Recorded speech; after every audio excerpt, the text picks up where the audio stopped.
Je suis Joshua. J'ai 28 ans. Et le jour de mon mariage, pas un seul membre de ma famille ne s'est présenté, pas même mon père, qui avait promis de se tenir à mes côtés. Avant de vous parler des 417 appels manqués que j'ai découverts en me réveillant sur le yacht d'un milliardaire, faites-moi savoir d'où vous regardez dans les commentaires. Je veux que vous imaginiez la mer Méditerranée juste au moment où le soleil commence à se lever à l'horizon. C'était un mardi matin de fin juillet, l'air qui s'engouffrait par les portes coulissantes ouvertes de notre cabine sentait le sel de mer. L'espresso cher et une liberté absolument immaculée. Je me suis réveillé dans un immense lit king size sur un yacht à moteur de 55 mètres, ancré au large de la côte époustouflante de Monaco. Les draps étaient tissés en coton égyptien impeccable, les sols étaient en marbre frais et poli, et ma magnifique nouvelle épouse, Elena, dormait encore profondément à côté de moi. Sa respiration était régulière, son visage complètement détendu. C'était le genre de matin qui semblait entièrement détaché de la réalité, une tranche de paradis que je n'aurais jamais, dans mes rêves les plus fous, pensé vivre un jour. Je me suis étiré, appréciant le doux ronronnement des moteurs du yacht, loin sous le pont, et j'ai tendu la main vers la table de chevet en acajou. Je voulais juste vérifier l'heure. J'ai pris mon téléphone, tapoté l'écran, et pendant une seconde terrifiante, j'ai cru que l'appareil avait complètement court-circuité. L'écran était figé, il ne glissait pas, il ne se déverrouillait pas, il brillait simplement d'un mur de notifications solide et impénétrable. J'ai dû forcer le redémarrage du téléphone pour qu'il enregistre mon toucher. Lorsque l'écran d'accueil s'est enfin chargé, mon cœur a immédiatement martelé violemment contre mes côtes. 417 appels manqués et messages textes. Mon estomac s'est effondré dans un puissant fond.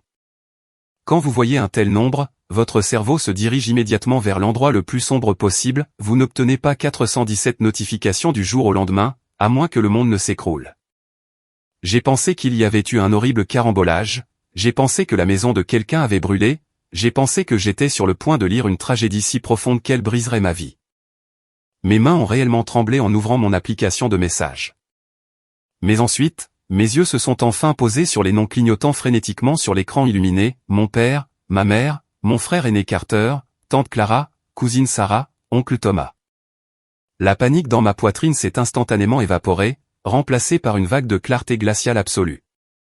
Les mêmes personnes qui n'avaient pas pris la peine d'envoyer un seul texte de félicitations le jour de mon mariage, le jour où je me tenais devant un hôtel regardant 35 chaises vides, étaient soudainement en train de faire exploser mon téléphone comme si ma maison était en feu. Je me suis assis sur le bord du lit, posant mes pieds nus sur le sol de marbre froid, et j'ai commencé à lire. Mon père avait laissé 23 appels manqués et 11 messages textes interminables. Le premier envoyé à 2h14, heure locale: Joshua, à qui est ce yacht? Le deuxième, envoyé 10 minutes plus tard: Joshua, rappelle-moi tout de suite. Que se passe-t-il? Le troisième était presque comique dans son désespoir: je ne savais pas que tu réussissais si bien. Pourquoi ne nous as-tu pas dit? Nous sommes une famille. Ma mère avait laissé 18 appels. Ces messages textes étaient un flot de conscience frénétique et essoufflé: oh mon Dieu, Joshua, c'est Monaco? Tu vas bien? À qui est ce bateau? As-tu gagné à la loterie? S'il te plaît, appelle ta mère. Nous devons célébrer à ton retour. Célébrer. Elle voulait célébrer. J'ai fixé ce mot précis jusqu'à ce que les lettres se brouillent. La femme qui avait explicitement et de manière calculée choisi d'assister à une baby shower de country club plutôt que de voir son plus jeune fils prononcer ses vœux de mariage voulait maintenant organiser une fête parce qu'elle avait vu une photo d'un bateau de luxe sur Internet. Puis vint Carter. Cet appel manqué. Ses textes étaient courts, exigeants et dégoulinants de son arrogance habituelle: attends, quoi, suivi de ton art se vend-il vraiment maintenant, et enfin nous devons parler. Appelle-moi. Je n'ai pas ri, je n'ai pas pleuré, je n'ai pas ressenti l'envie de crier.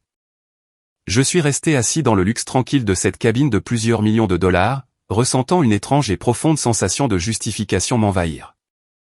J'ai fait défiler le flot incessant de fausses excuses et d'intérêts soudains et intenses pour mon bien-être, et j'ai réalisé quelque chose de fondamental: il ne me manquait pas, il manquait l'argent que, pensait-il, j'avais soudainement.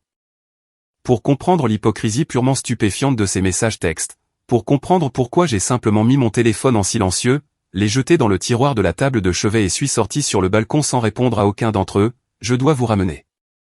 Je dois vous ramener 6 mois avant mon mariage, au moment exact où j'ai réalisé que dans la famille Pharaon, la loyauté n'était pas quelque chose que l'on gagnait par le sang ou l'amour, c'était quelque chose que l'on achetait. Et mon frère Carter s'assurait toujours d'avoir les poches les plus profondes de la pièce. C'était le dîner de Thanksgiving 6 mois avant le mariage. Le ciel au-dessus du Connecticut était d'un gris ardoise lugubre et l'air était mordant de froid. Elena et moi avions conduit 2 heures jusqu'à la maison de mes parents dans notre Honda Civic de 10 ans en piteux état, le chauffage ne fonctionnait que d'un côté et la transmission glissait quand on dépassait les 60, mais elle nous y a emmenés.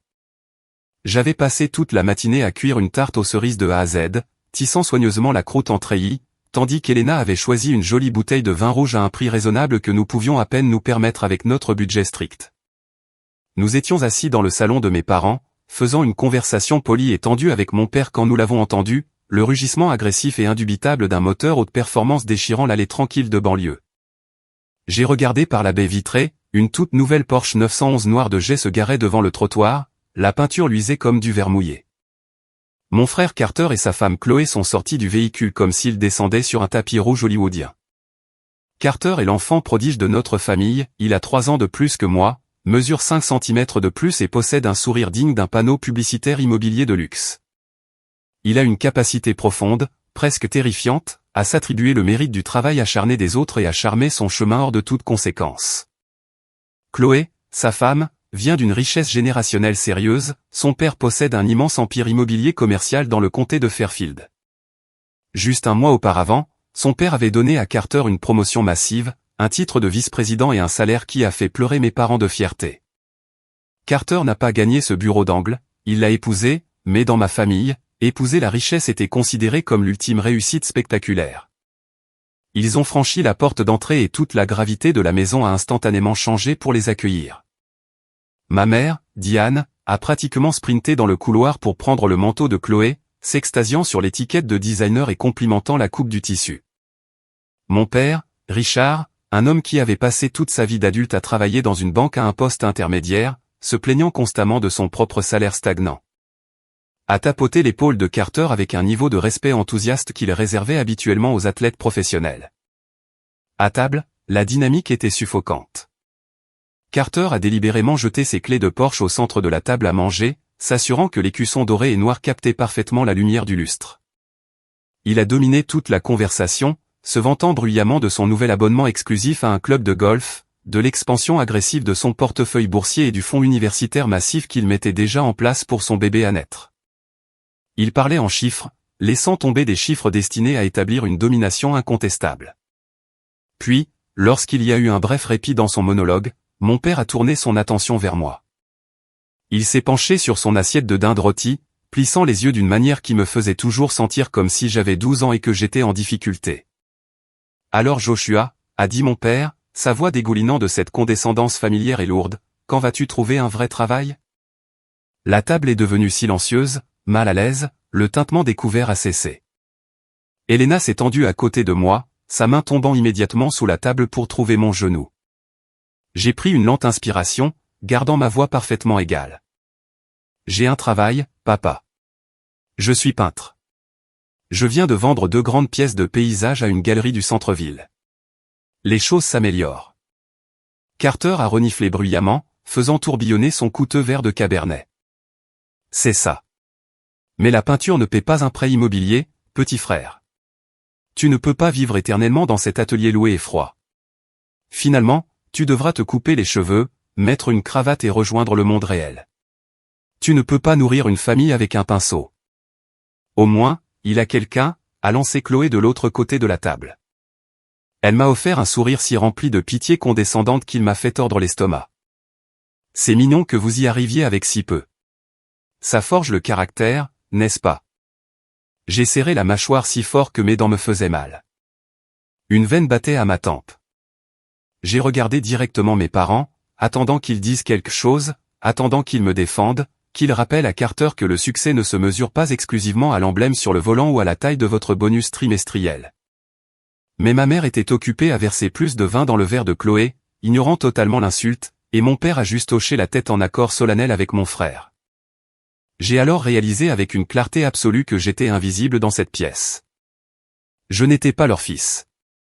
J'étais juste le jeune frère excentrique et décevant qui servait de contraste pratique à la grandeur achetée de Carter. J'ai serré la main d'Elena sous la table. Nous avions l'un l'autre. À ce moment-là, je me suis dit que ce serait suffisant.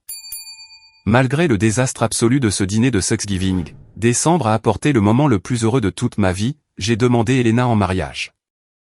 Il n'y a pas eu de grand spectacle public, pas de flash mob, pas de photographe caché, pas de bague en diamant massif qui coûtait un an de salaire. J'ai fait ma demande sur le sol éclaboussé de peinture de notre petit studio à New Haven. Il était tard dans la nuit.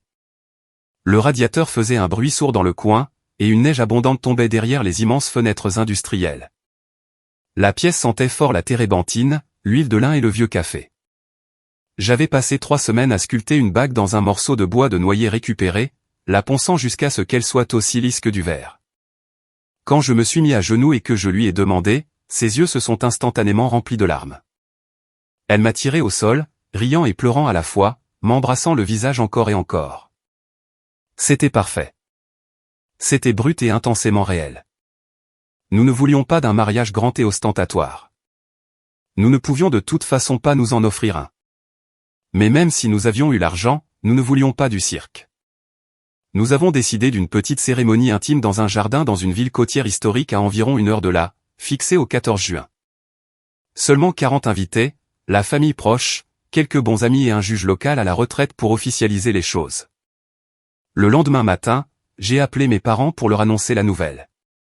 Ma mère a décroché la première. Maman, Elena et moi sommes fiancés. Nous nous marions le 14 juin, lui ai-je dit, incapable de masquer l'énorme sourire dans ma voix. Oh, c'est bien, Joshua, a-t-elle répondu. Son ton était plat. Puis, sans un mot de plus, elle a demandé, combien cela va-t-il coûter? Tu sais, ton père et moi ne pouvons pas payer la facture d'une grande fête en ce moment. Carter et Chloé cherchent des maisons, et nous avons promis de les aider avec certains coups de décoration intérieure. C'était sa première réaction. Pas es-tu heureux? Pas parle-moi de la proposition, juste la ligne de fonds financière immédiatement suivie par la priorité donnée à mon riche frère. J'ai ravalé la déception dans ma gorge. Nous payons nous-mêmes, maman. Ce sera très petit. Puis-je parler à papa? Quand mon père a pris la ligne, j'ai ressenti cette envie d'enfance familière, désespérée et pathétique, de le rendre fier de moi. Papa, ai-je dit, ma voix tremblant un peu, je me marie. Il y eut un long silence sur la ligne, le genre de silence qui vous rend extrêmement conscient de votre propre rythme cardiaque. Puis il s'est raclé la gorge.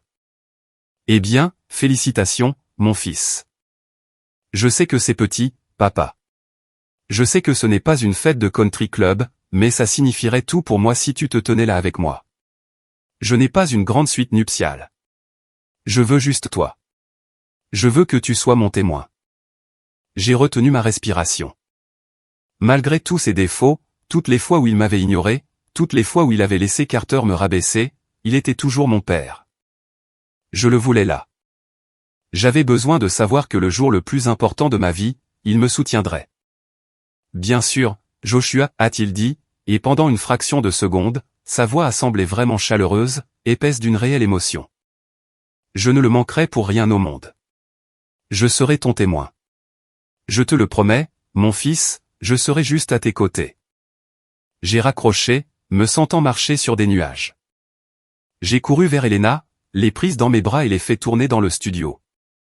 Je l'ai vraiment cru. J'ai baissé ma garde complètement et je me suis permis de croire que quand cela compterait vraiment, quand les jeux seraient faits, ma famille serait là pour moi. J'étais si incroyablement naïf.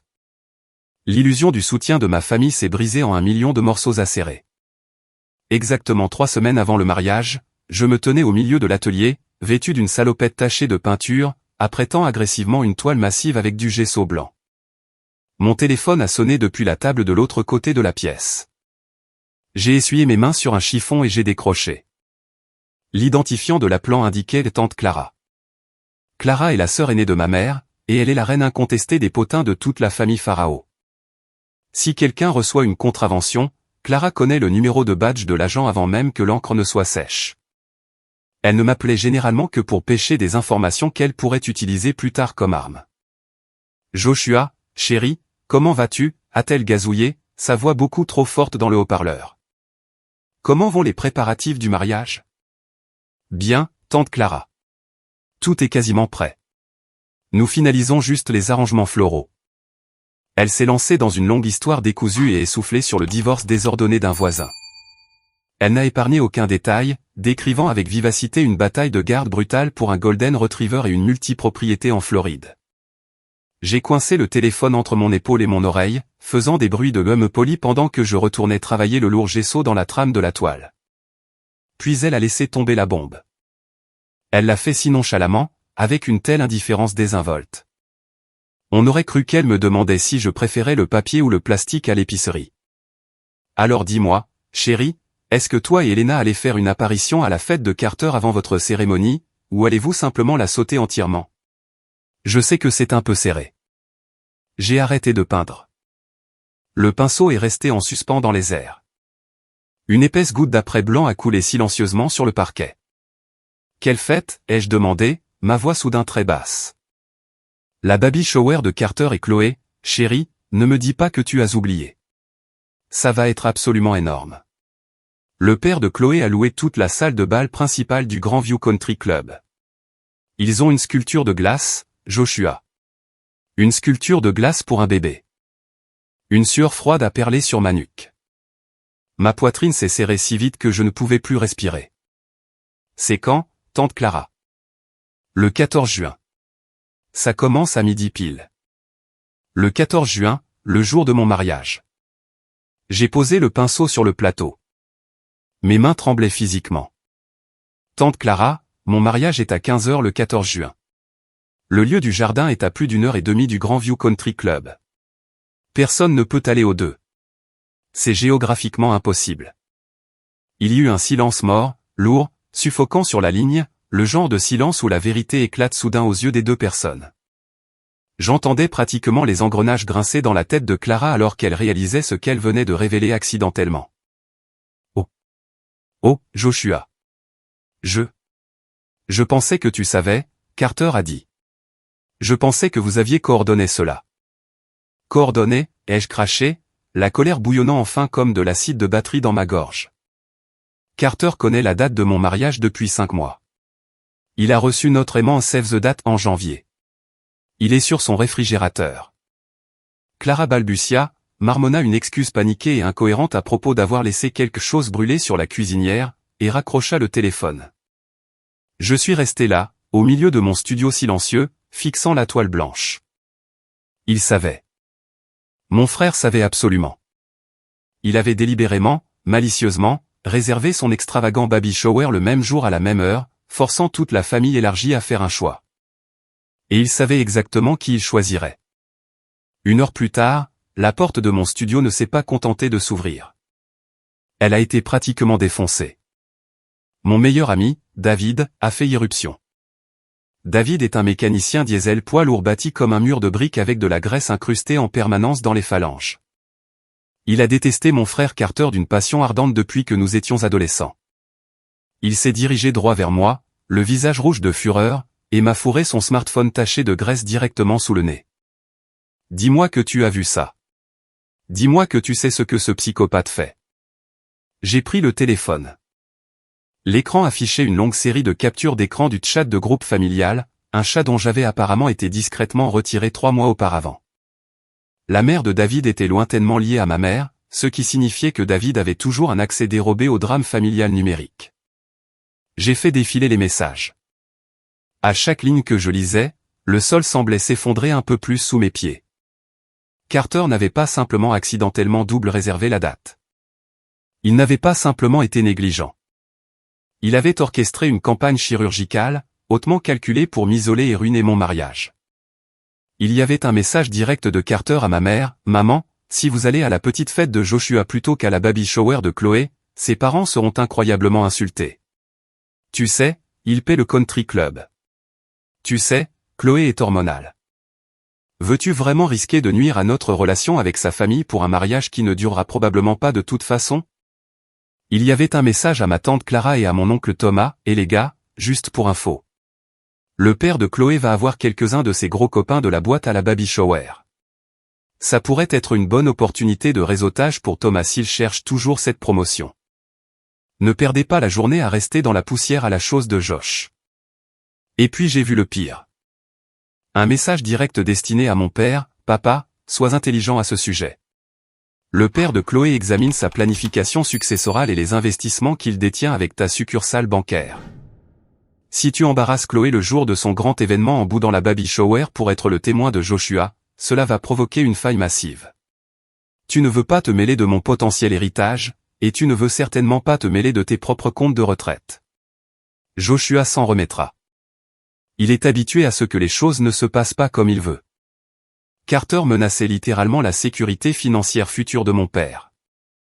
Il utilisait ses riches beaux-parents comme armes, faisant miroiter la retraite de mon père, son statut professionnel et la promesse d'argent futur comme une carotte au bout d'un bâton. J'ai rendu le téléphone à David. Ma mâchoire était tellement serrée que j'avais l'impression que mes dents allaient se fendre. Ils ne viendront pas, mec, a dit David doucement, sa voix perdant son ton rugueux et fort habituel. Il m'a regardé avec une profonde et réelle pitié. Il les a achetés. Tous. C'est un rachat hostile de ton mariage. Je n'ai pas encore eu de nouvelles de mon père, ai-je dit obstinément, ma voix complètement dénuée d'émotion. Il a promis qu'il serait mon témoin. Il m'a regardé dans les yeux et m'a donné sa parole. David a juste soupiré, passant une main sur son visage. Joshua, ne te fais pas ça. Regarde les SMS. Il les a terrorisés. Mais je devais savoir. Je devais les laisser faire le choix eux-mêmes. Je n'allais pas les appeler en pleurant. Je n'allais pas supplier leur présence. Et je n'allais pas crier. J'allais juste attendre et voir qui me valorisait réellement en tant qu'être humain plutôt qu'une assiette d'apéritif gratuit de country club et la vague promesse de proximité avec la richesse. La première défection officielle est venue de ma propre mère. Elle m'a appelé exactement 2 jours après ma conversation angoissante avec tante Clara. Quand j'ai répondu, sa voix était douloureusement enjouée, artificiellement douce et placée une octave trop haute. Le ton exact qu'elle utilise toujours quand elle sait qu'elle fait quelque chose de terrible, mais qu'elle veut désespérément vous manipuler pour que cela lui soit facile. Joshua, chéri, comment vas-tu? Je vais bien, maman. Qu'est-ce qu'il y a, ai-je demandé, fixant le mur de mon studio. Écoute, a-t-elle soupiré. Un son lourd et profondément dramatique destiné à exprimer à quel point elle était stressée. Nous avons un petit problème de conflit d'horaire. Il s'avère que la baby shower de Carter et Chloé est le 14. La mère de Chloé a réservé le country club et tu sais à quel point elle est tendue. La compte est non remboursable. Je sais, maman. C'est le même jour que mon mariage. Le mariage dont tu es au courant depuis 5 mois, n'est-ce pas? Exactement, a-t-elle dit, son rythme s'accélérant, ignorant mon point. Et puisque c'est le premier bébé de Carter, c'est le premier petit enfant de la famille, Joshua. C'est une étape historique énorme. Nous devons vraiment être là pour les soutenir. Je pensais que peut-être toi et Elena pourriez simplement reporter votre cérémonie. Juste la repousser de quelques semaines. Août est charmant pour un mariage dans un jardin. J'ai agrippé le bord du comptoir de cuisine éclaboussé de peinture. Mes jointures sont devenues d'un blanc pur. Reporter mon mariage. Tu veux que j'annule mon mariage?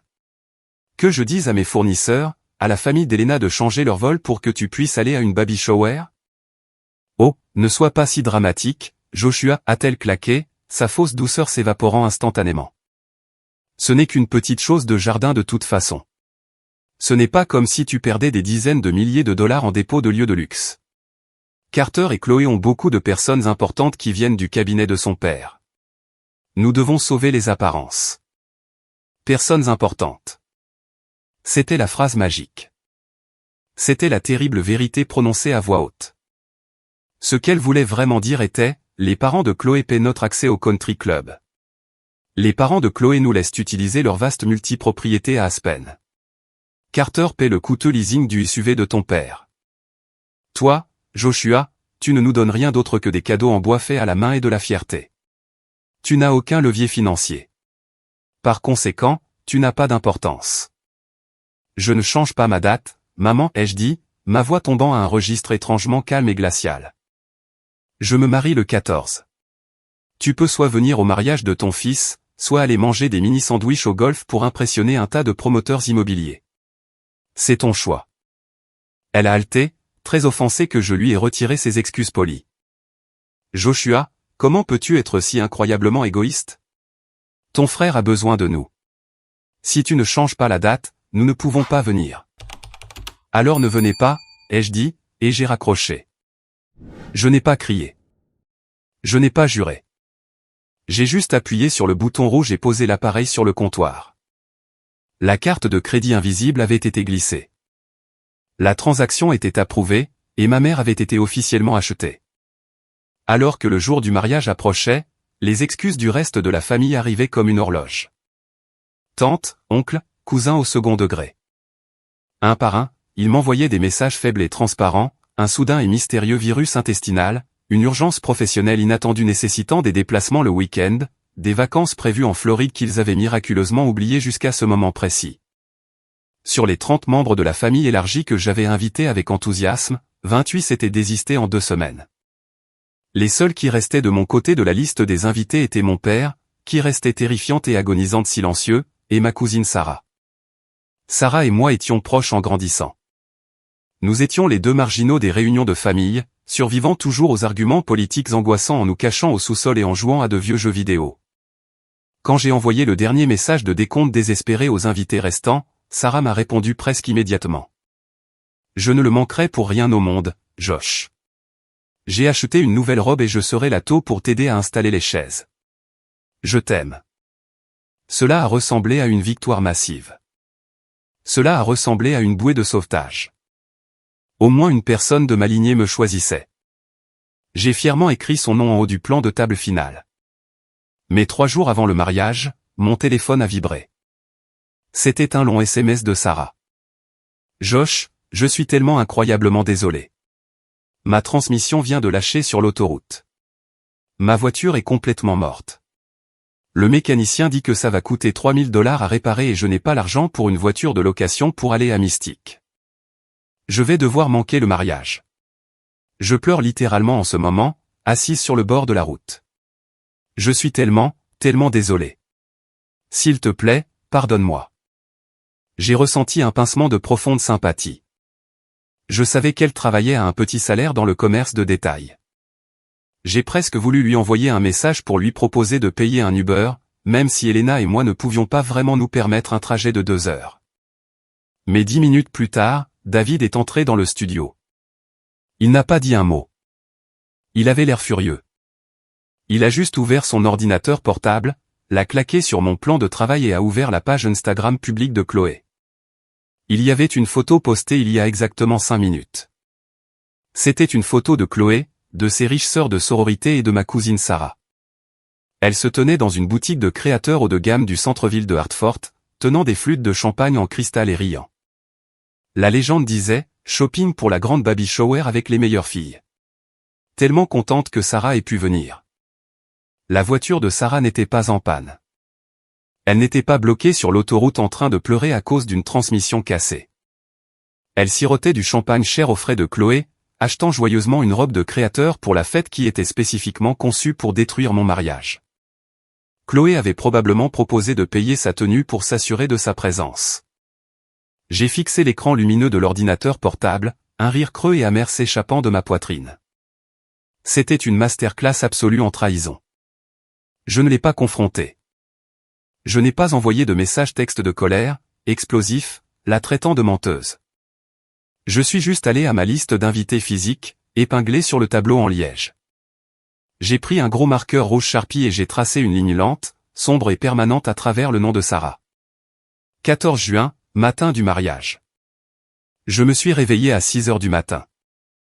Le temps se moquait de moi avec sa perfection. Par la fenêtre, je pouvais voir un ciel clair, limpide et d'un bleu éclatant, avec une douce brise chaude bruissant les arbres. J'aurais dû être un nœud de nerfs. J'aurais dû être excité, plein d'adrénaline, arpentant le sol, essayant de me souvenir de mes vœux. Au lieu de cela, mon estomac était noué en des nœuds épais et angoissants. Cela ressemblait plus au matin d'un enterrement qu'à un jour de mariage. J'étais dans la salle de bain, fixant le miroir, en train de passer un rasoir sur ma mâchoire quand mon téléphone a vibré bruyamment contre le lavabo en porcelaine. Il était exactement 7 heures du matin. L'identifiant de l'appelant affichait simplement un papa. J'ai fixé son nom pendant un long moment. Mon père avait ignoré tous mes messages textes pendant une semaine. Il n'avait pas confirmé s'il venait toujours. Il n'avait pas demandé à quelle heure il devait être sur le lieu. Je savais exactement ce que cet appel était. Je pouvais sentir la trahison irradier de l'appareil, mais j'ai décroché quand même, m'accrochant à un infime espoir. « Joshua » a-t-il dit. Sa voix était faible, fragile, tremblante.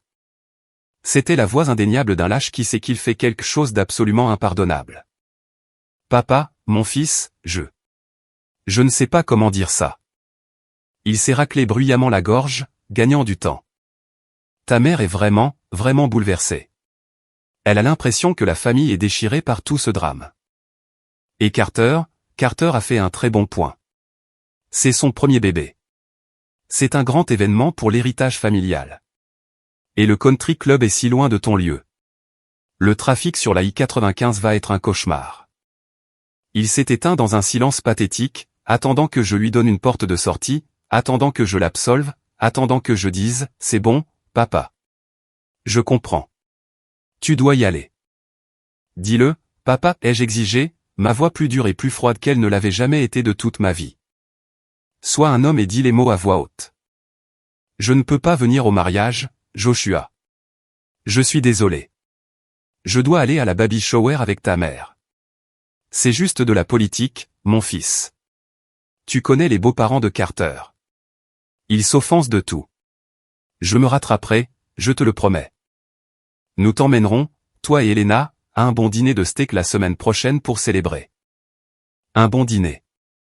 Un morceau de viande en échange d'avoir abandonné son plus jeune fils à l'hôtel. J'ai regardé ma propre image dans le miroir de la salle de bain. Mon visage était pâle, tiré, mais mes yeux étaient fixes, brûlant d'une nouvelle sorte d'intensité. J'ai réalisé que je n'étais plus simplement triste. La tristesse avait complètement disparu, laissant derrière elle une clarté froide, nette, dure comme du diamant. Tu m'as promis, ai-je dit d'une voix égale, sans élever la voix d'un seul décibel. Tu m'as regardé dans les yeux et tu m'as donné ta parole que tu serais mon témoin. Joshua, s'il te plaît, sois raisonnable, a-t-il plaidé, sa voix se brisant. Ce n'est pas un grand vrai mariage de toute façon. C'est juste un petit rassemblement dans un jardin. Ne rends pas ça plus difficile que ça ne doit l'être. C'est mon seul jour de mariage, papa. Il n'y en aura pas d'autre. J'ai agrippé le bord du lavabo. Je veux que tu te souviennes de cette conversation. Je veux que tu te souviennes que lorsque tu as dû choisir entre soutenir ton propre fils ou embrasser la main du riche beau-père de ton autre fils pour protéger ton portefeuille, tu as choisi l'argent. Ne m'appelle plus. Passe un bon moment au country club. J'ai raccroché. Je n'ai pas attendu d'entendre ces excuses pathétiques. Je suis allé à son contact, j'ai appuyé sur bloquer, j'ai lavé la crème à raser de mon visage et j'ai mis mon costume. Le lieu que nous avions choisi était un petit jardin communautaire magnifiquement entretenu, niché derrière une bibliothèque historique en pierre à Mystic, Connecticut. L'herbe était incroyablement verte, presque brillante sous le soleil de l'après-midi, et l'air sentait fortement l'hortensia en fleurs et l'eau salée de la côte voisine. Nous avions loué 42 chaises pliantes en bois blanc. Elles étaient parfaitement disposées en 6 rangées nettes de chaque côté d'une allée improvisée. L'allée menait à une arche que j'avais passé 3 week-ends à construire moi-même avec du bois flotté récupéré et des branches d'eucalyptus frais. Je suis arrivé 1 heure en avance. Je me suis tenu devant l'allée, regardant l'agencement des sièges, 42 chaises attendant des gens qui n'allaient jamais venir. Vers 14h45, notre petite poignée de vrais amis a commencé à arriver. David fut le premier, portant un costume bleu marine impeccable qui lui moulait les larges épaules. Il s'est dirigé droit vers moi, m'a serré dans une étreinte à briser les os et m'a dit que j'avais l'air d'1 million de dollars. Puis vint Dylan, un gars calme avec qui j'étais allé à l'école d'art, tenant la main de sa petite amie. Ensuite, 2 des collègues les plus proches d'Elena de la boulangerie où elle gérait le comptoir. Et puis, étonnamment, Harold est arrivé. Harold était notre propriétaire, un homme excentrique, intensément calme de 65 ans qui vivait dans l'appartement poussiéreux au-dessus de notre studio. Il portait habituellement des cardigans usés au coude, buvait du café noir bon marché dans une tasse ébréchée et descendait occasionnellement pour regarder mes peintures.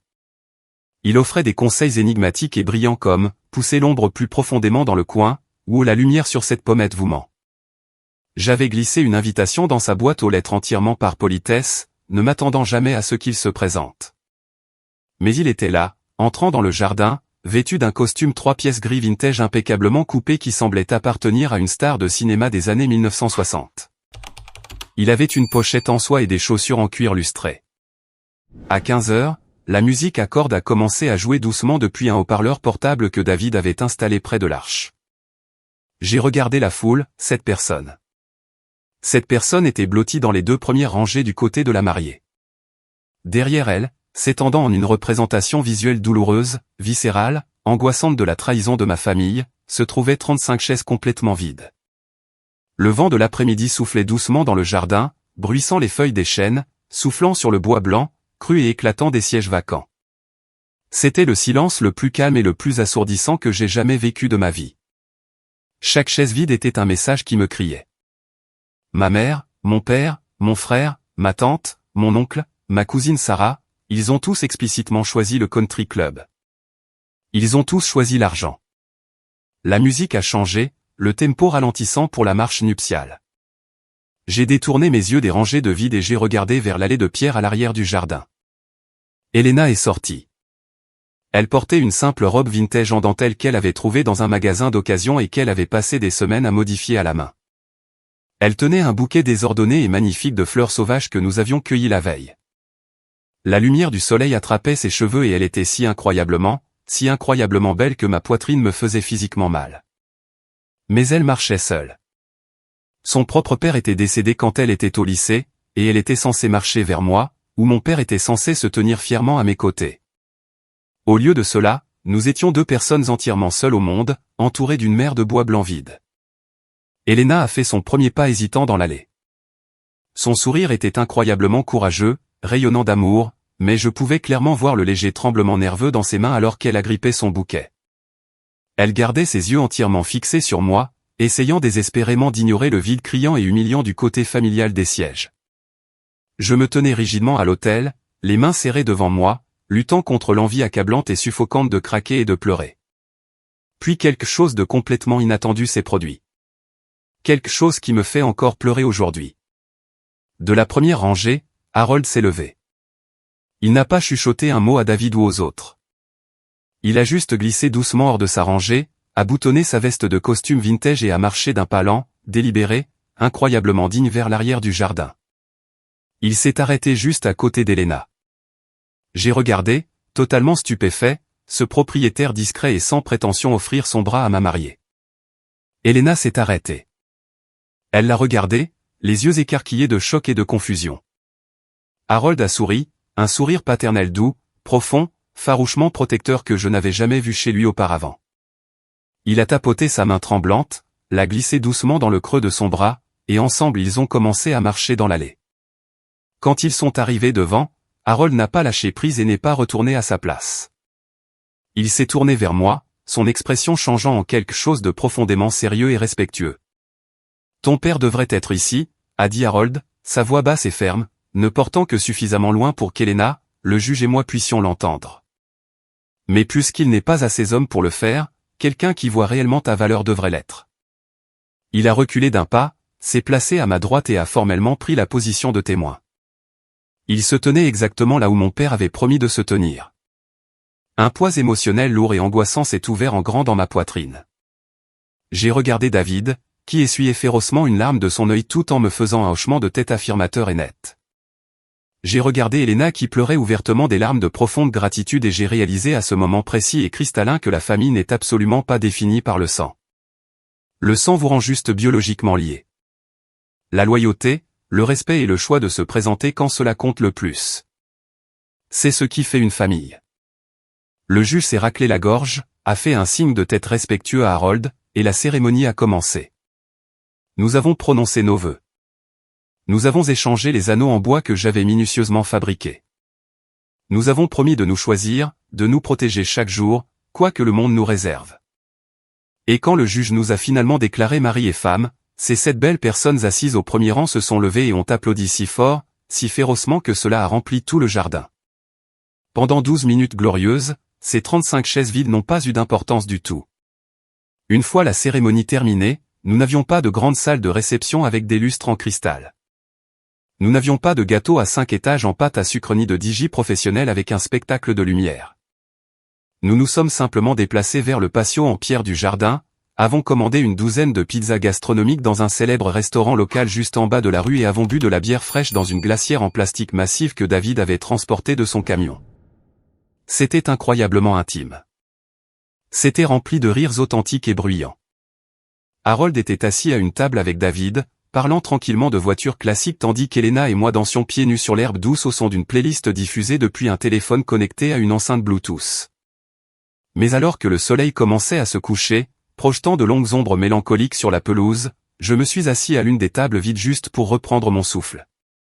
L'adrénaline et la joie pure de la cérémonie s'estompaient lentement, et la réalité brutale de la journée revenait dans mon esprit. J'ai sorti mon téléphone de la poche de mon costume. Je savais que je ne devais pas regarder. C'est comme appuyer sur une contusion profonde juste pour voir si ça fait encore mal. Mais j'ai quand même ouvert l'application Instagram. La toute première chose qui est apparue sur mon fil était un post de Chloé. C'était un carrousel massif de 10 photos haute résolution professionnellement éditées. Le Grand View Country Club ressemblait à un plateau de cinéma. Il y avait d'énormes tours de ballons roses et bleus arqués au-dessus de l'entrée, une pyramide de champagne imposante, un quatuor à cordes privé jouant dans le coin, et là, fièrement exposé dans la troisième photo, ma famille. Ma mère tenant un mimosa, la tête en arrière, riant hystériquement à quelque chose que la riche mère de Chloé, fortement botoxée, disait. Mon père, portant son plus beau costume, se tenant fièrement à côté de Carter, l'air incroyablement ravi alors qu'il tenait une minuscule chaussure de bébé de marque ridiculement chère pour l'appareil photo. Ma cousine Sarah miraculeusement remise de sa transmission cassée, posant avec un énorme morceau de gâteau et un sac cadeau. La légende disait, entouré des personnes qui comptent le plus, la famille est absolument tout. Pas un seul d'entre eux ne m'avait envoyé un message texte. Pas un « je pense à toi » rapide. Pas un « désolé, nous n'avons pas pu venir » pathétique. Ils m'avaient complètement et parfaitement effacé de leur esprit. La seconde même où le champagne a commencé à couler et le réseautage a commencé. J'ai glissé vers la photo suivante. J'ai zoomé sur l'arrière-plan. Le père de Chloé se tenait dans le coin le plus éloigné, l'air incroyablement stressé, parlant agressivement au téléphone. Son visage était rouge. Je l'ai remarqué brièvement, me demandant s'il traitait avec son avocat au sujet d'une mauvaise affaire immobilière, mais j'ai rapidement balayé. Cela m'était égal. Ils étaient dans leur monde riche et superficiel, et j'étais banni dans le mien. J'ai senti une main chaude se poser fermement sur mon épaule. C'était Harold. Il tenait son téléphone dans l'autre main, me regardant avec une expression que je ne pouvais pas tout à fait déchiffrer. Ce n'était pas de la pitié. Cela ressemblait plus à un calcul intense. Ne les laisse pas gâcher cette journée, Joshua, a dit Harold doucement, sa voix coupant le son lointain de la musique. J'essaie de ne pas le faire, Harold. C'est juste difficile d'accepter que c'est ce qu'ils ont choisi. Ils ont l'air si heureux. Harold a regardé les rangées de chaises vides, puis l'écran de son téléphone. J'ai remarqué qu'il avait un fil de discussion ouvert, rempli de longs paragraphes détaillés envoyés à un contact simplement nommé Victor. Parfois, a dit Harold, sa voix prenant un ton sec, autoritaire, incroyablement puissant qui ne correspondait pas au propriétaire en cardigan que je connaissais. Les gens doivent être montrés exactement ce qu'ils ont jeté. Et parfois, Joshua, l'univers a une façon très amusante d'équilibrer la balance. Il a tapé et envoyé sur son téléphone, l'a glissé dans la poche de son costume et m'a serré l'épaule fermement et de manière rassurante. Va danser avec ta belle femme. Ta vie ne fait que commencer. Je ne le savais pas alors, assis dans le crépuscule de ma réception pizza. Je ne savais pas que Harold n'envoyait pas seulement un message décontracté à un ami. Je ne savais pas que le vieil homme silencieux et discret qui vivait à l'étage avait juste déclenché une chaîne d'événements massives et imparables qui allaient complètement anéantir le statut social de ma famille, détruire l'ego gonflé de mon frère et bouleverser tout mon monde en exactement 14 jours. 2 semaines passèrent. Pendant 14 jours, mon téléphone resta complètement silencieux.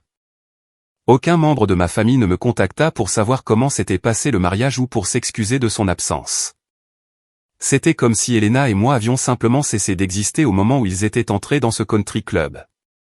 Nous sommes retournés à notre studio loué. Je suis retourné à la peinture et Elena est retournée à la boulangerie. Nous avons survécu grâce au doux réconfort que nous nous apportions mutuellement. Puis, un mardi après-midi pluvieux, Harold est descendu et a frappé à notre porte. Il ne portait plus son costume vintage. Il était de nouveau dans son cardigan usé, tenant sa tasse de café ébréchée. Joshua. Elena, dit-il, sa voix inhabituellement formelle. J'ai besoin que vous veniez tous les deux à mon appartement à l'étage. Il y a quelque chose dont nous devons discuter. J'ai regardé Elena. Elle a haussé les épaules, essuyant de la farine de son tablier. Nous avons suivi Harold par l'escalier en bois étroit et grinçant jusqu'au 2e étage. Je n'étais jamais entré dans l'appartement d'Harold auparavant. Quand il a déverrouillé la porte et l'a poussée, je me suis complètement arrêté. Ce n'était pas juste un appartement. C'était un musée. Les murs étaient tapissés du sol au plafond d'étagères sur mesure remplis de lourds volumes d'histoire de l'art, de catalogues de vente aux enchères et de biographies. Mais ce qui a attiré mon attention, ce sont les photographies encadrées qui tapissaient le couloir. Il y avait Harold, 30 ans plus jeune, debout à côté d'Andy Warhol. Il y avait Harold serrant la main de Jean-Michel Basquiat. Il y avait Harold en smoking impeccable coupant le ruban lors de l'ouverture d'une immense galerie à Manhattan. « Asseyez-vous, dit Harold, désignant un canapé en cuir au centre de la pièce. Il se dirigea vers un lourd bureau en chêne et ramassa une épaisse enveloppe Kraft. Il l'apporta et la posa sur la table basse juste devant moi. Pendant 22 ans, commença Harold, prenant une longue gorgée de son café noir, j'ai été le directeur principal de la Branton Gallery à Chelsea, New York. J'ai représenté certains des artistes contemporains les plus célèbres du monde. J'ai pris ma retraite il y a 10 ans pour venir dans ce petit bâtiment tranquille parce que j'étais fatigué du bruit. Mais je n'ai jamais cessé de surveiller le marché et je n'ai jamais cessé de chercher des talents bruts et authentiques. Je le fixais, mon cerveau luttant pour traiter l'information. Notre propriétaire calme et excentrique qui réparait notre évier qui fuyait était un titan du monde de l'art new-yorkais. Il y a 6 mois, quand tu as commencé à travailler sur cette grande série de paysages, j'ai pris quelques photographies de tes toiles pendant que tu étais absent, avoua Harold sans aucun remords. Je les ai envoyées à un vieil ami à moi. Son nom est Victor Ashland. Ma mâchoire est pratiquement tombée par terre. Quiconque a déjà pris un pinceau sait qui est Victor Ashland. C'est un collectionneur privé milliardaire. Avoir Victor Ashland qui achète votre travail ne met pas seulement de l'argent dans votre poche. Cela légitime instantanément toute votre carrière. C'est le sceau d'approbation ultime. Victor n'aime pas seulement ton travail, Joshua. Il pense que tu es le peintre réaliste le plus excitant qu'il ait vu en 20 ans. Harold tendit la main et ouvrit l'enveloppe Kraft. Il en sortit une épaisse pile de documents juridiques attachés par une pince noire et les fit glisser sur la table. Ceci est un contrat de représentation exclusive avec la Caldwell Gallery à Manhattan, directement soutenu par le financement privé de Victor Ashland. Ils veulent te commander 12 pièces originales au cours des 18 prochains mois. J'ai tendu une main tremblante et j'ai tourné la première page. Mes yeux ont parcouru le jargon juridique lourd, cherchant le résultat net, et puis je l'ai vu. Valeur totale du contrat, $450 000. $450 000. J'ai laissé tomber le papier. Je ne pouvais littéralement pas le tenir. Elena a laissé échapper un halètement aigu, couvrant sa bouche des 2 mains. Ce n'était pas juste un salaire. C'était de l'argent générationnel qui changeait une vie. C'était plus d'argent que mon père n'en avait gagné au cours de ses 5 dernières années à la banque combinée. C'était plus que la promotion dont Carter aimait se vanter. Harold, je ne sais pas quoi dire, ai-je balbutié, ma vision s'embrouillant avec des larmes. Pourquoi ne m'as-tu pas dit? Parce que, dit Harold doucement, se penchant en avant. Je voulais voir qui tu étais quand tu n'avais absolument rien. J'ai regardé ta famille te dépouiller de ta dignité avant ton mariage. J'ai regardé ton père te manquer à sa promesse pour de l'argent. Je t'ai regardé te tenir à cet hôtel avec rien d'autre que ton intégrité et la femme qui t'aime. Tu as réussi le test, Joshua. Il est maintenant temps de recueillir ta récompense. Le lendemain matin, mon téléphone a sonné. C'était un numéro international inconnu. Quand j'ai répondu, une voix grave et incroyablement douce a parlé à l'autre bout. Joshua, c'est Victor Ashland. Je me suis levé si vite que j'ai renversé ma chaise. Monsieur Ashland, c'est un honneur absolu de vous parler. L'honneur est le mien, mon garçon, répondit chaleureusement Victor. Harold m'a tout raconté sur vous. Il m'a aussi parlé de votre jour de mariage. Je comprends que vous et votre magnifique épouse n'ayez pas exactement eu la célébration que vous méritiez. Votre famille a fait un très mauvais choix d'investissement. On pourrait dire ça, monsieur. Eh bien, j'aime corriger les mauvais investissements, dit Victor, et j'entendis le sourire dans sa voix. Mon yacht privé, le Méridien, est actuellement ancré au large des côtes de Monaco. J'ai un personnel complet à bord, mais je ne l'utiliserai pas pendant les 2 prochaines semaines. Je veux que vous et Elena fassiez vos valises. Mon assistant vous a déjà réservé 2 billets en première classe pour ce soir. Considérez cela comme un bonus de signature. Allez profiter de votre lune de miel. Je ne pouvais même pas former les mots pour refuser poliment. C'était une offre d'un autre univers. 3 jours plus tard, Elena et moi étions assis dans d'énormes sièges en cuir à 9000 mètres d'altitude, sirotant du champagne, nous envolant loin du drame misérable et mesquin de ma famille. Quand nous avons atterri en France, un chauffeur privé est venu nous chercher et nous a conduits directement à la marina. Le Méridien n'était pas juste un bateau.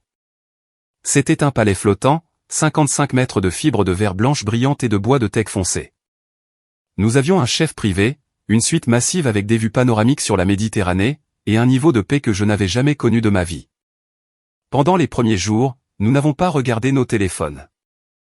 Nous n'avons pas parlé de Carter, de Chloé ou de mon père. Nous avons juste nagé dans l'eau cristalline, mangé des plats incroyables et nous sommes assis sur le pont sous les étoiles, complètement submergés par le tournant radical qu'avaient pris nos vies. Mais alors que nous étions assis sur le pont supérieur lors de notre 4e soirée, regardant le soleil plonger sous l'horizon et peindre le ciel de brillantes ondes d'orange et de violet, une pensée spécifique s'est glissée dans mon esprit. J'ai pensé aux 35 chaises vides. J'ai pensé à la photo que Chloé avait postée de ma famille riant au country club, agissant comme si je n'existais pas. J'ai réalisé que je ne voulais pas cacher ma joie. Je ne voulais pas garder ça secret. J'ai sorti mon téléphone de ma poche. J'ai ouvert l'appareil photo. J'ai dit à Elena de se tenir près de la balustrade en verre, le littoral illuminé et tentaculaire de Monaco directement derrière elle. Elle portait une magnifique robe en soie blanche que je lui avais achetée dans une boutique à Nice. Je me suis glissé dans le cadre à côté d'elle, enroulant mon bras autour de sa taille. Sur la table en verre juste devant nous, parfaitement mise au point, se trouvait une bouteille de champagne vintage et l'épais contrat brillant de la Caldwell Gallery avec mon nom imprimé en caractères gras sur la première page. J'ai pris la photo. C'était parfait. L'éclairage, l'arrière-plan, la preuve indéniable et accablante de notre succès. J'ai ouvert Instagram. Je n'avais rien posté depuis des mois. J'ai téléchargé la photo et j'ai tapé une légende très simple, très délibérée, en lune de miel à Monaco. Je célèbre ma nouvelle représentation de galerie de 450 000 $. Un grand merci aux personnes qui se sont réellement présentées pour nous quand ça comptait. Le meilleur est encore à venir. Je n'ai pas tagué mes parents. Je n'ai pas tagué Carter. J'ai juste appuyé sur publier, posé mon téléphone sur la table et versé un autre verre de champagne. Il était 21 h à Monaco. Cela signifiait que c'était le milieu de l'après-midi au Connecticut. Heure de défilement privilégiée. J'ai laissé mon téléphone sur la table et je suis allé dîner avec Elena. Quand nous sommes revenus à la cabine quelques heures plus tard, j'ai pris l'appareil. C'est le moment qui change tout, le moment où j'ai enfin repris le contrôle de ma vie. Merci beaucoup pour votre patience et d'être resté avec moi jusqu'à présent. Vous avez été incroyable. Veuillez liker cette vidéo et commenter ci-dessous pour me faire savoir que vous êtes arrivé jusqu'ici. Non seulement cela aide plus de gens à trouver cette histoire, mais cela me fait aussi savoir que mes expériences signifient vraiment quelque chose pour quelqu'un. Votre soutien est ma plus grande motivation pour continuer à partager le reste de ce voyage. Comme je l'ai mentionné au tout début de l'histoire, l'écran de mon téléphone était complètement figé, 417 appels manqués et messages textes. Le flux de notifications était un flou désespéré et paniqué des noms de ma famille. Mon père, ma mère, Carter, Sarah, les gens qui me traitaient comme de la saleté sous leurs chaussures me traitaient soudainement comme des rois simplement parce que j'avais posté un chiffre avec un signe $, devant et un géolocalisateur en Europe. Je me suis assis sur le bord du lit king size, la fraîche brise méditerranéenne soufflant par les portes ouvertes, et j'ai finalement décidé de lire les messages. Ils étaient pathétiques. Les SMS de mon père sont passés de la demande de savoir sur quel bateau j'étais à la supplication pour un appel téléphonique, puis à la prétention qu'il avait toujours su que j'avais ça en moi. Les messages de ma mère étaient un chef-d'œuvre de gaslighting. Joshua, nous sommes si incroyablement fiers de toi. Nous savions que tu avais juste besoin de temps pour trouver tes marques. S'il te plaît, appelle-nous. Nous voulons organiser un grand dîner pour toi et Elena quand tu reviendras aux États-Unis. Les SMS de Carter étaient les plus satisfaisants. La panique pure dans ses mots était palpable. Toute son identité était basée sur le fait d'être la personne la plus riche et la plus réussie de la pièce. Et soudain, son petit frère, l'artiste en difficulté qu'il avait ridiculisé à Thanksgiving, était assis sur le yacht d'un milliardaire avec un énorme contrat de galerie. « Rappelle-moi » a-t-il exigé. « Nous devons parler de cette histoire de galerie. Est-ce légitime ? Ne signe rien sans que mon avocat ne le regarde. » J'ai pris une profonde inspiration. Je ne leur ai pas répondu individuellement. Je ne voulais pas de conversation. Je voulais rendre un verdict. J'ai ouvert le chat de groupe familial élargi, le même chat que David m'avait montré, celui qu'ils avaient utilisé pour comploter contre mon mariage. J'ai réalisé qu'ils avaient dû rapidement rajouter mon numéro dans leur panique pour me joindre. J'ai tapé un seul message. Je n'ai pas crié. Je n'ai pas juré. J'ai juste énoncé les faits froids et indéniables. Je vois que vous avez tous vu mon message. Oui, le contrat est réel. Oui, nous sommes à Monaco sur un yacht privé. Je trouve absolument fascinant que mon téléphone soit resté silencieux pendant les 16 derniers jours. Mais dès que vous voyez un bateau de luxe et un contrat à 6 chiffres, j'ai soudainement une famille à nouveau. Papa, tu as rompu ta promesse d'être mon témoin pour protéger tes investissements avec le père de Chloé. Maman, tu m'as dit d'annuler mon mariage pour une baby shower. Carter, tu as menacé toute la famille de boycotter le plus beau jour de ma vie juste pour nourrir ton propre ego. Vous avez tous fait votre choix le 14 juin. Vous avez choisi l'argent plutôt que moi. Alors, s'il vous plaît, respectez mon choix maintenant. Ne m'appelez pas. Ne m'envoyez pas de SMS. Ne faites pas semblant d'être fier de moi. Vous n'êtes plus ma famille. Profitez du country club. J'ai appuyé sur envoyer. J'ai regardé le petit indicateur livré apparaître sous le bloc de texte. Puis je suis allé dans les paramètres, je me suis retiré du chat de groupe et j'ai bloqué tous leurs numéros. Le silence qui a suivi a été le sentiment le plus paisible et le plus libérateur que j'ai jamais ressenti. J'avais enfin coupé l'encre, et j'étais libre. Quand nous sommes rentrés à New York, le vrai travail a commencé. J'avais 18 mois pour livrer 12 toiles massives pour mon exposition individuelle à la Caldwell Gallery. J'ai versé chaque once de mon âme, de ma douleur et de ma liberté retrouvée dans ces toiles. J'ai intitulé l'exposition La 7e chaise. La soirée d'ouverture a eu lieu début novembre. La Caldwell Gallery est située au cœur de Chelsea. Et quand Elena et moi sommes arrivés dans une berline fournie par la galerie, il y avait une file d'attente devant la porte.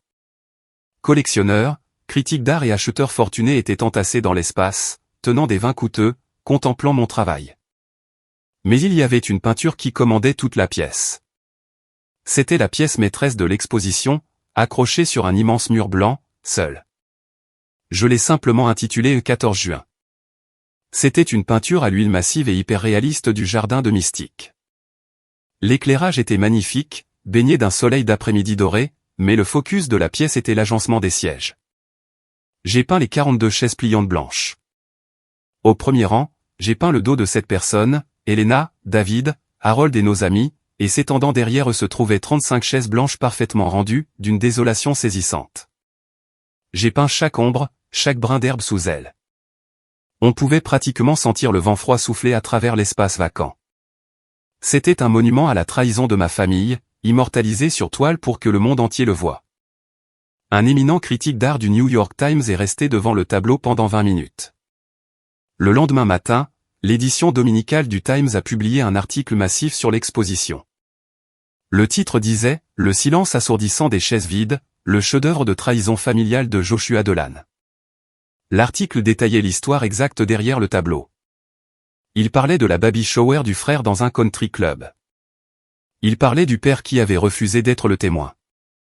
Il n'utilisait pas leur nom complet, mais dans les cercles aisés du Connecticut, où ma famille essayait désespérément de s'intégrer, tout le monde savait exactement de qui l'article parlait. Tante Clara, avant que je ne la coupe complètement, avait frénétiquement envoyé un email à David se plaignant que Carter et Chloé étaient la risée de leur country club. Les gens chuchotaient derrière leur dos. Le Golden Boy avait été démasqué comme un tyran mesquin et jaloux, et mes parents étaient révélés comme des opportunistes superficiels qui avaient abandonné leur propre fils.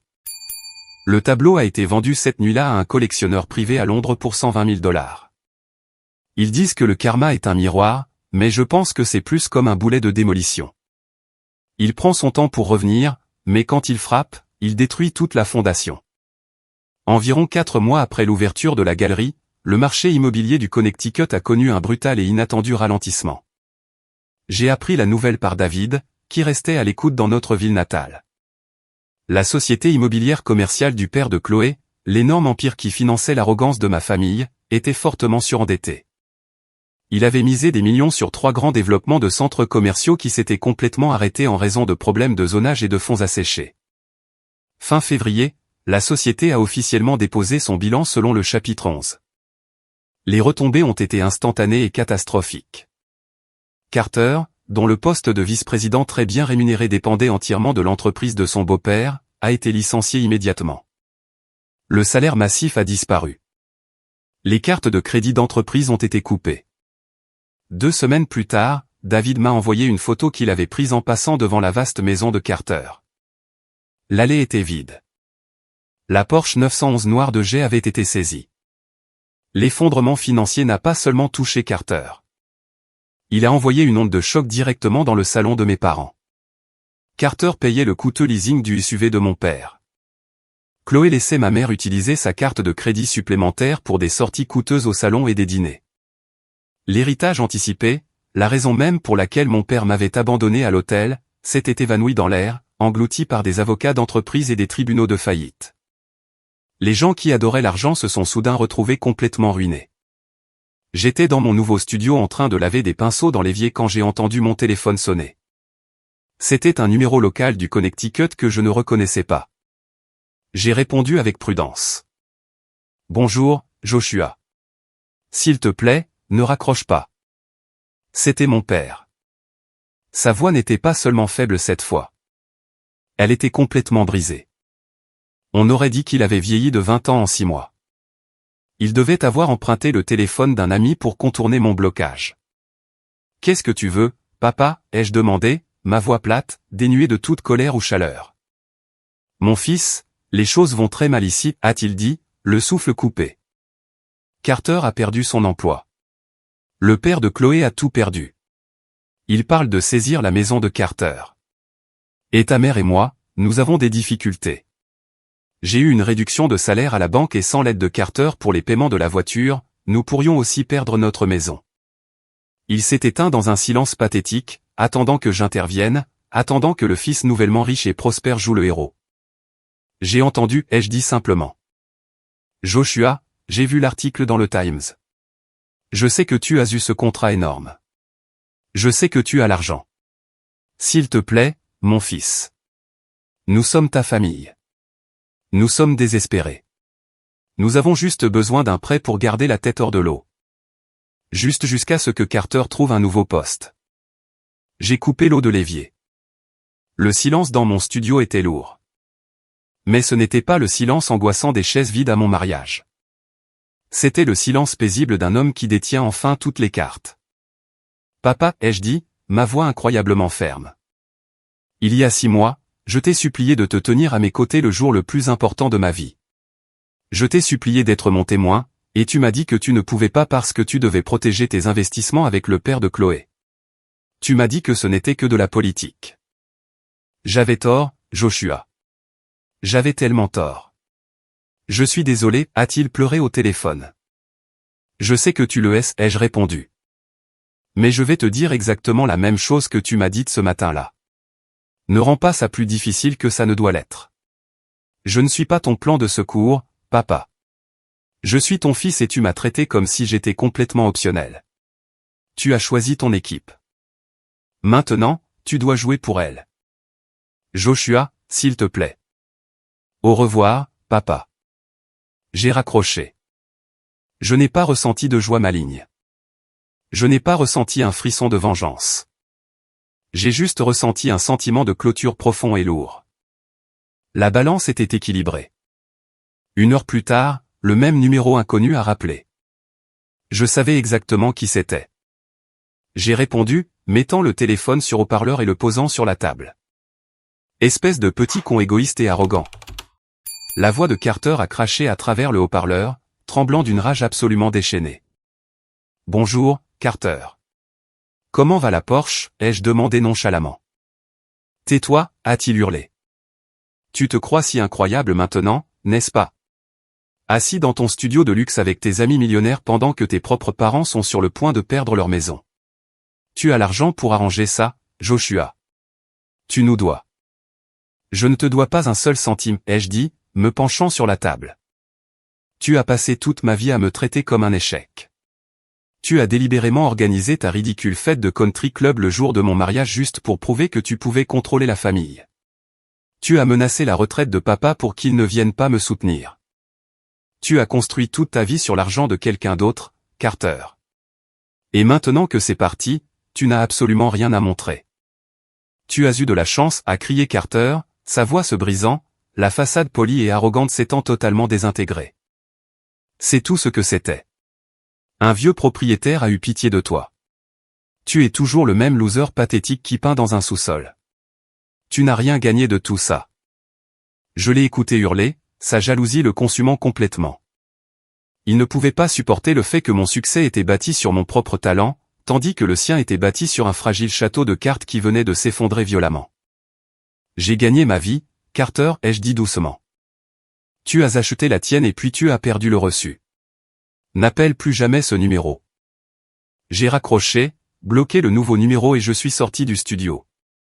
6 mois plus tard, c'était un beau dimanche matin de début mai.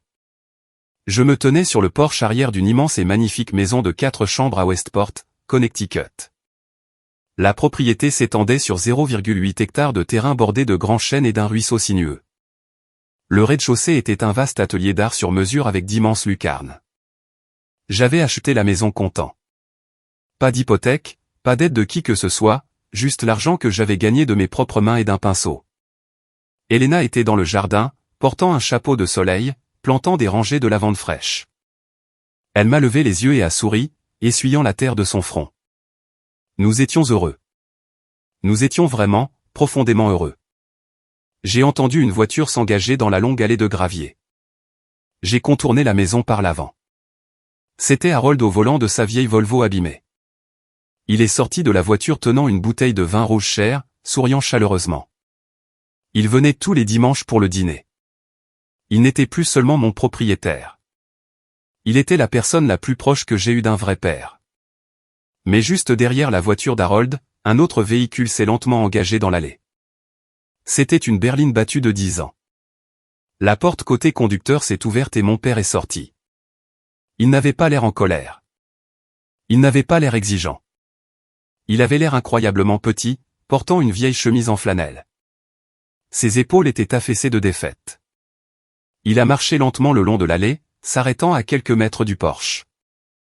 Je suis resté là, les mains dans les poches, à attendre. Je ne suis pas venu demander de l'argent, Joshua, a-t-il dit, sa voix basse, presque un murmure. Carter et Chloé ont déménagé dans un petit appartement à Stanford. Ta mère et moi, nous avons réduit nos dépenses. Nous avons vendu la maison. Nous louons un petit endroit en ville. J'ai juste hoché la tête, absorbant l'information. Il a tendu la main vers le siège avant de sa voiture et a sorti une petite boîte en carton poussiéreuse. Il a monté les marches et l'a posée doucement sur la balustrade du porche. J'étais en train de ranger le grenier, a-t-il dit, regardant ses chaussures usées. J'ai trouvé ceci, tes anciens prix d'art du lycée. Les rubans, les certificats.